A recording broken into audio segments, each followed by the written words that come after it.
Seja muito bem-vindo ao nosso papo psicomotor desta manhã, dessa nossa caminhada matinal, né, Thor?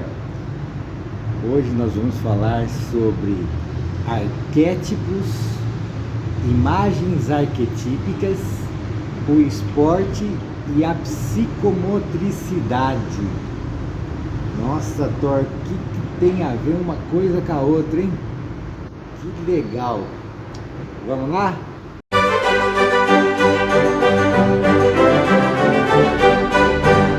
Bom, vamos direto ao assunto.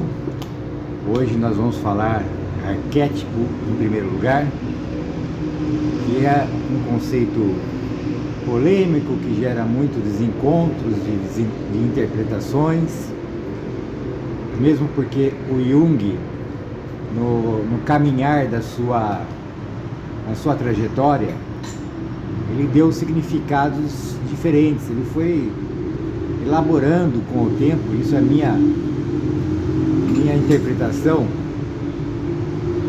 baseado na minha própria experiência, porque a gente vai elaborando e aprimorando os conceitos com a vivência prática. A gente vai confrontando os conceitos e vai teorizando a prática e vai aprimorando a teoria.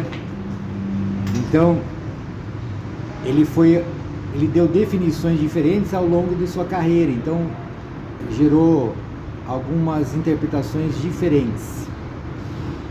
Então, eu tenho, obviamente, a minha interpretação. Eu gostaria que você tivesse a sua, porque nós não vivemos com a teoria dos outros. A teoria da gente é que a gente vive com ela, é com ela que a gente vai criando uma lente intelectual da qual a gente vê o mundo dessa maneira. Consequentemente, a gente intervém no mundo baseado em todos esses conceitos, em todos esses conhecimentos, em todas as nossas crenças. Tem uma série de coisas aí que a gente vai criando na nossa mente e que a gente vai vivendo no mundo a partir delas, né? Então é importante que cada um faça a sua. Vamos lá. Então, nesse livro aqui, ó,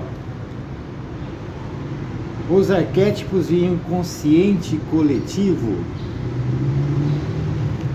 o Jung fala o seguinte sobre a definição de arquétipo. O arquétipo é um elemento vazio e formal em si, nada mais sendo do que uma facultas proeformandi, uma possibilidade dada a priori da forma da sua representação. Olha, olhando assim, parece difícil, né? Mas não é tanto. Segundo essa perspectiva, que é a perspectiva que eu compactuo, pelo menos no momento, é que o arquétipo é algo que não tem forma. Em outro momento, o Jung dá um exemplo assim de um vaso vazio, que nós preenchemos com a experiência vivida, com a nossa vivência, em outras palavras. Então, o arquétipo, para mim, é uma possibilidade de ser, de fazer, uma possibilidade de existir. Então, o arquétipo é algo que ele não tem forma. Quando nós damos um nome para o arquétipo, quando nós falamos assim, isso aqui é um arquétipo, já estamos dando forma ao arquétipo. Então, ele já deixou de ser arquétipo para se tornar uma imagem arquetípica, somente pelo fato de a gente dar um nome para ele. Então, é uma coisa abstrata. O arquétipo. Eu penso assim, por que eu tenho uma possibilidade de estar vivenciando, experimentando a vida como ser humano? Porque essa possibilidade já existia. Existia o arquétipo do ser humano. Então, como ser humano, eu tenho uma gama de possibilidades de potencialidades que eu posso experimentar. Então, esse é o arquétipo de ser humano. Eu já pensei muito assim, por que o passarinho voa, né? Estou vendo um monte de passarinho aqui. E nós, seres humanos, não voamos, né? Puxa vida, se nós estamos nos desenvolvendo, eu acho que o ser humano devia ter capacidades, né, habilidades cada vez mais amplas em relação aos animais. E os passarinhos voam e nós não. Então, daí eu fico pensando, se é possível que um dia a gente ainda vá voar, ou se isso não está no arquétipo, pelo menos nesse que nós estamos aqui vivenciando até agora, nessa humanidade. Então, se não existe a possibilidade do ser humano sair voando, é porque essa possibilidade não faz parte desse arquétipo de ser humano. Talvez de outros seres humanos existam essa possibilidade, mas desse aqui que nós conhecemos, que nós estamos vivenciando, ainda não. Então o arquétipo dá as possibilidades de você ser, existir, do que você pode fazer. É um vaso vazio que nós vamos preencher com a nossa experiência. Então a gente vai estar sempre procurando isso, talvez seja até uma explicação também, né? Procurando se realizar, a gente realizar o arquétipo de ser humano. Eu quero experimentar todas as possibilidades que ser humano me possibilita. Então eu fico impulsionado em experimentar o arquétipo, eu quero esgotar todas as possibilidades arquetípicas. Então isso seria o arquétipo. O arquétipo seria esse modelo de possibilidades, potencialidades, que vão ser preenchidas com a experiência. Nós poderíamos falar assim, puxa vida, então, aonde que está o arquétipo? Se a gente começasse a pensar, porque nós gostamos de pensar espacialmente, né? Então nós criamos uma estrutura do indivíduo de forma integral, para a gente pensar espacialmente, ó, tá aqui, ó, tá nesse lugar aqui, para a gente se organizar mentalmente. Então a gente criou um símbolo, porque o símbolo nós sabemos que ele fala um pouquinho da coisa, mas a maior parte está inconsciente. A gente vai aos pouquinhos tomando consciência. Então era uma coisa que ele guarda em si um mistério, senão não é símbolo.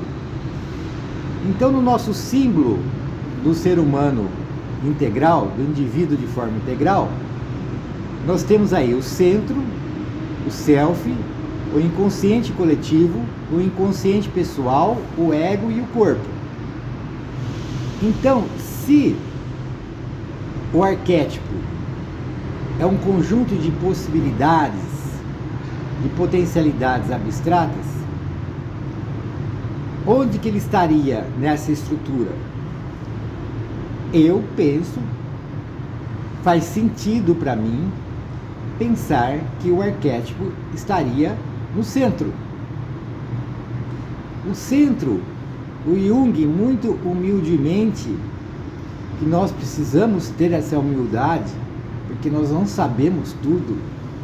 Na verdade, como diz o filósofo, quanto mais eu sei, menos sei.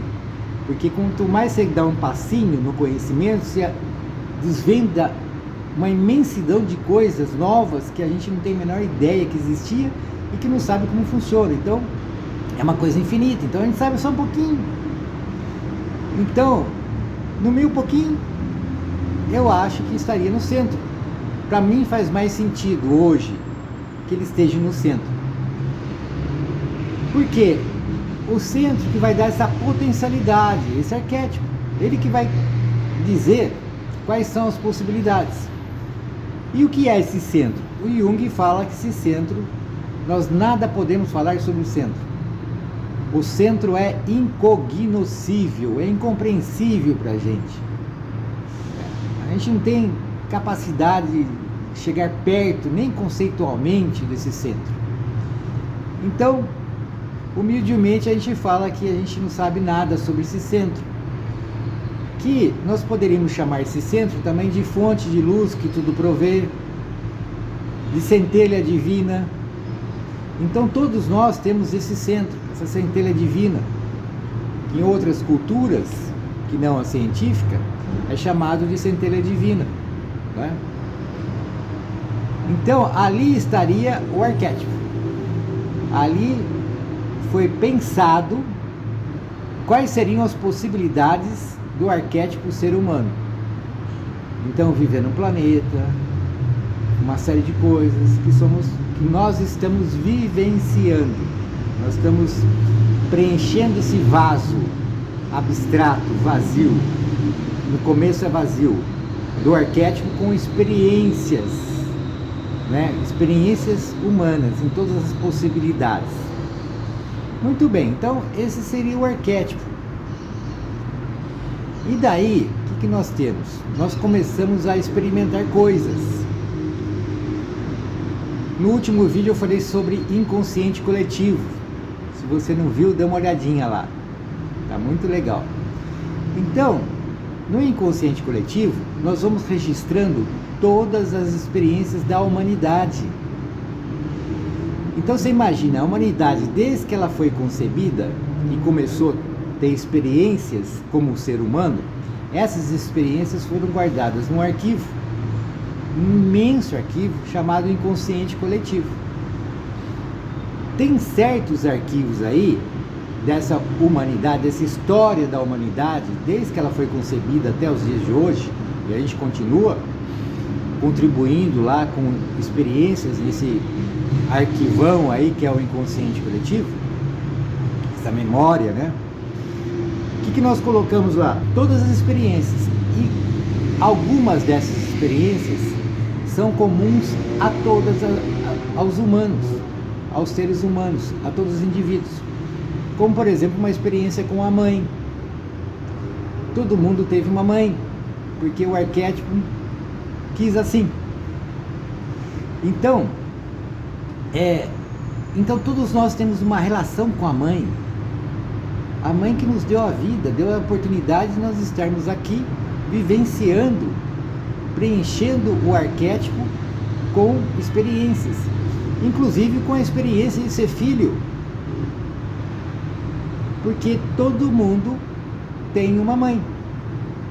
Você pode até não ser mãe, mas todos nós temos uma mãe. Então o arquivo que está no inconsciente coletivo, que foi vivenciado por toda a humanidade, de ser mãe, ele é muito poderoso, ele é muito forte, porque todos nós contribuímos com esse arquivo. Então ele ficou grande e forte, com uma intensidade forte, com uma energia muito forte. Então ele exerce uma influência muito grande, esse arquivão, em todos nós. É um arquivo coletivo, mas ele influencia uma forte influência sobre cada indivíduo. Cada indivíduo que nasce, ele já vai sofrer influência sobre esse arquivo fortíssimo, que é a imagem arquetípica da mãe. Então nós entramos aqui em outro aspecto, a imagem arquetípica. A imagem arquetípica não é igual ao arquétipo. Então muitas vezes também eu vejo que gera confusão aí, porque tudo vira arquetípico. Então nós estamos diferenciando aqui para o nosso pensamento, para a nossa organização. O arquétipo é uma coisa indefinível, é um potencial, é uma coisa totalmente abstrata. Quando nós falamos sobre ele, ele já deixou de ser arquétipo para ser uma imagem arquetípica do arquétipo, né? Então nós temos uma imagem psíquica, temos uma imagem muito forte da mãe, que é a nossa imagem arquetípica, que exerce uma influência muito grande em todos nós. Diria que é inevitável nós termos que lidar com essa força da imagem arquetípica. Aqui estamos nós, então ela exerce uma influência muito grande e nós vamos ter que lidar com essa imagem arquetípica da mãe. Assim como existem outras imagens arquetípicas que são muito fortes e e que são desde o começo, porque o cara nascer, ele tem que ter uma mãe. Então essa imagem foi formada desde o começo. Então também ela é chamada de imagem primordial, porque é arcaica, muito antiga. Imagem primeira, é uma das primeiras que surgiu, a primeira imagem de mãe, primeira. Então, ela foi primeira, todo mundo foi tendo, contribuindo com experiências, ela ficou muito forte. Então hoje nós temos que lidar também com essa influência e digerir essa força, a gente entender melhor, a gente resolver conflitos que tenha ficado aí entre a imagem arquetípica de mãe e a nossa própria mãe e tal. Pois bem, então nós temos a imagem arquetípica, temos outras imagens arquetípicas fortes, temos infinitas imagens arquetípicas, mas temos essas aí que são fortes porque toda a humanidade contribuiu, ela ficou muito grande, muito forte. Então a imagem arquetípica da mãe, nós temos a imagem arquetípica do herói. Eu não vou falar todas porque nem dá, né? São infinitas. Mas tem algumas assim que a gente estuda mais, porque a gente sente a influência delas muito forte.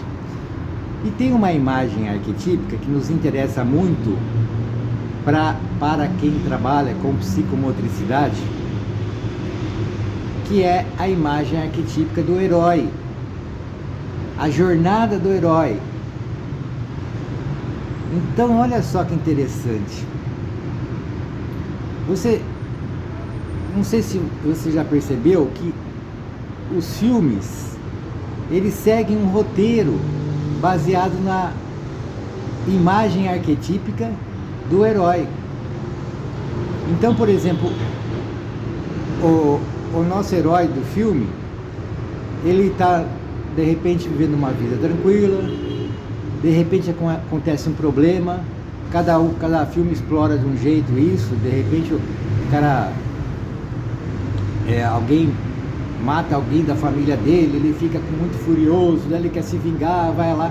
Então esse é um anti-herói, né? Mas tem outros heróis que o cara tá tudo bem, daí acontece alguma coisa na vida dele muito forte, que ele se vê obrigado a enfrentar aquela situação e ele vai buscar uma solução para aquilo, de repente libertar a princesa das garras do vilão. Então ele tem que pegar o cavalo dele, pôr a armadura, pôr lá sua capacete, sua espada. Olha o simbolismo de tudo isso. Pega a espada, justiça. Então põe a espada lá, pega o cavalo branco, bonito, vai lá, indo lá em direção ao castelo do vilão para entrar no castelo, que é um lugar protegido, um lugar perigosíssimo. Ele tem que entrar lá no castelo, daí ele consegue entrar no castelo usando umas artimanhas que ele tem que criar, ele tem que pensar, ele tem que refletir, ele tem que montar estratégias. Ele vai lá e consegue com suas habilidades. Daí ele vai lá, encontra com a princesa. A hora que ele vai libertar a princesa de vez, ele se depara frente a frente com o vilão. Daí tem aquela batalha incrível, que não sei o que, ele quase morre, ele se machuca. A hora que você pensa que não deu certo, que o vilão vai matar ele dá um jeito lá, acontece alguma coisa e ele é salvo. Geralmente no meio desse caminho aparece um mentor para ele, alguém, um sábio, um velho sábio que orienta ele. Olha só que referência ao self, hein? Aparece o velho sábio lá, fala, você está nessa situação aí, eu vou te orientar como você lidar com tudo isso, com essas adversidades da vida. Porque você é ego, você é meu herói. Se você andar junto comigo, se você seguir as minhas orientações aqui, existenciais, você é meu herói, nós estamos juntos. Então daí aparece o mentor que dá orientação, tal, a hora que o cara vai lá e parece que ele vai dar tudo certo, quase que uma situação que o vilão vai matar ele, ele pega, dá uma sacada, ele lembra uma coisa que o mentor falou para ele, daí ele usa aquela pedrinha que ele tirou que estava guardado, que ele não sabia para que servia, ele usa a pedrinha e escapa do vilão. Ele mata o vilão, que é uma forma de transformação, né? Ele deixa de ser, morre o homem velho e nasce o homem novo. Ele mata o vilão, que pode ser representado pelas nossas sombras, pelos habitantes das nossas sombras, que somos nós mesmos. E daí ele sai feliz da vida com a princesa. A hora que ele chega lá na cidade, ele é super bem recebido, todo mundo faz festa. Então tem a glorificação e o herói sai empoderado, forte, se sentindo capaz para enfrentar novos desafios. Geralmente até o final do filme aparece, já dá uma dica, putz, parece que acabou aqui, mas já apareceu outro desafio. Tudo de novo, só que em outro ciclo. Lembra que nós falamos de desenvolvimento em ciclos, em espiral? Ele teve uma trajetória do herói num ciclo, venceu, pulou para outra fase, para outro ciclo, aí vai o outro ciclo, daí pula para o outro, e assim a gente vai se desenvolvendo de forma integral em ciclos em espiral. Então esse é também chamado do mito do herói, trajetória do herói, é uma imagem arquetípica do herói, porque veja bem, todo mundo passou por situações assim, nós passamos hoje. Nesse exato momento, nós estamos no meio de uma trajetória do herói. Então, essa imagem arquetípica ficou muito forte, muito poderosa. Por isso que eu me envolvo tanto quando me vejo diante de um filme desse. Aí é que entra o esporte. Olha só que interessante. O esporte,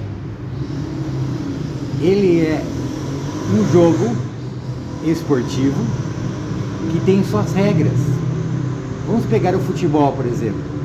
11 jogadores têm que vencer os outros 11 e marcar um gol. A meta é marcar um gol. Então nós temos todos esses elementos do herói no jogo de futebol. Se a gente pensar no campeonato, no time que é pequeno, que ele vai, vence um, vence outro, começa a despontar, todo mundo começa a prestar atenção, de repente ele chega na final, aquela expectativa imensa, vai jogar com um time super grande, tradicional, esse é um time pequenininho, é um time de gente simples, contra um gigante que é forte, que é poderoso, tem um estádio imenso, lotado, aquela festa. Esse time pequeno não vai aguentar. Só que daí tem um jogador que era o bom do time pequeno, que se machucou e não vai poder jogar na final. Começa o jogo, o time grande faz 1-0 no pequeno, faz 2-0 no pequeno, todo mundo fala, já era, não deu certo. Pelo amor de Deus, aquela emoção, eu estou no estádio vendo aquilo. De repente o técnico resolve por aquele jogador, que era o herói do time, mas que estava machucado, ele arrisca, vai machucado mesmo. E o cara vai lá no sacrifício. E o cara chega, a primeira bola que ele pega, ele marca um gol. Nossa! 2-1. E o tempo vai passando, vai chegando no final do jogo, e vai aquela pressão, e chuta uma bola, a bola passa perto, e vai, sofre um contra-ataque, quase sofre mais um gol que seria fatal. Mas aí, faltando 2 minutos da prorrogação, já acabou o jogo, um tempo regimental, e falta mais, está em 2 minutos do acréscimo, e aquele jogador vai lá e marca o gol, empata o jogo, e com aquele empate aquele time se consagra campeão, por exemplo. É o herói, daí ele carregado. Então você veja, tudo ali no futebol, nós estamos vivenciando, revivenciando, reelaborando a imagem arquetípica do herói. Então, eu que estou na torcida, eu vivo isso indiretamente. Os jogadores vivem isso, os técnicos, todo mundo. Nós revivemos, que poderia chamar assim, que o Jung chama de abreação, uma catarse, porque nós revivemos tudo aquilo dentro da gente. E cada vez que a gente revive, a gente vai reelaborando, e aquela força de influência inconsciente, ela vai tornando mais consciente e vai exercendo uma força mais direcionada, vamos chamar assim, visando o nosso próprio desenvolvimento. A gente vai digerindo aquilo tudo, aquela energia. E nós vamos incorporando, porque nós também vamos sentindo mais fortes. Igual o herói. Nós somos o herói. Eu sou o herói. Olha só, minha armadura, minha espada, meu cavalo. Então, se eu vencer aqui, se é possível, um time fraquinho vencer um time gigante, o estádio lotado, eu também sou capaz de vencer outros desafios na minha vida pessoal, aquela que eu estou em silêncio na minha casa, aqueles desafios que ninguém sabe, só eu sei, só Deus e eu sei. Eu sou capaz de vencer também. Então, o esporte tem essa magia de fazer com que a pessoa reviva a imagem arquetípica do herói e transforme isso em uma coisa mais assimilada, integrada ao indivíduo como um todo e ajude no seu desenvolvimento.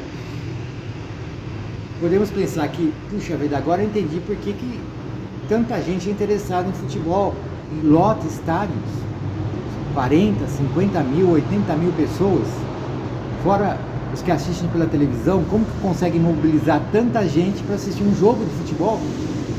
Porque na verdade eu estou me colocando, eu estou revivendo o meu arquétipo, e aquele arquétipo, ele tem uma força, ele quer ser resolvido, ele quer resolver as questões ali que estão pendentes entre eu e a imagem arquetípica, né? Então, o futebol como imagem arquetípica do herói. E daí entra a psicomotricidade. Nós, com os nossos alunos, o que nós fazemos? Podemos fazer. Sabedores disso, nós viabilizamos, possibilitamos que nosso aluno vivencie o herói através de uma vivência esportiva, que para nós não é um jogo de futebol, é uma vivência com a imagem arquetípica do herói. A partir dessa vivência, o meu aluno, você veja que eu não estou preocupado com regras do esporte, eu estou preocupado que ele vivencie aquilo. Então pode ser um esporte adaptado, como se diz por aí. Então ele vai vivenciar o esporte ali, nosso aluno, nosso assistido, e ele vai se deparar com a imagem arquetípica do herói e vai assimilar, vai reorganizar, vai reelaborar essa energia em benefício próprio. Então, olha só que legal. Então, nós temos o arquétipo, que é o potencial, que é coisa abstrata. Temos as imagens arquetípicas, que é fruto da experiência da humanidade. Então, é um arquivo forte, poderoso, cheio de energia, que nos influencia de qualquer maneira, quer sim, quer não. E nós vamos lidando com ele. E nós podemos lidar com ele através do esporte.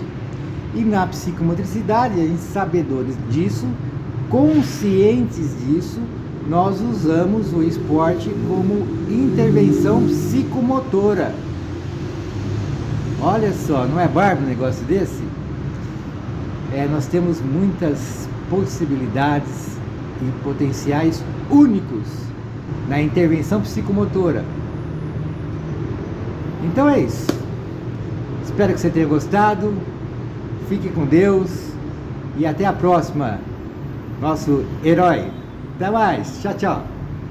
Agora quero saber de você. Quais foram as suas conclusões e reflexões?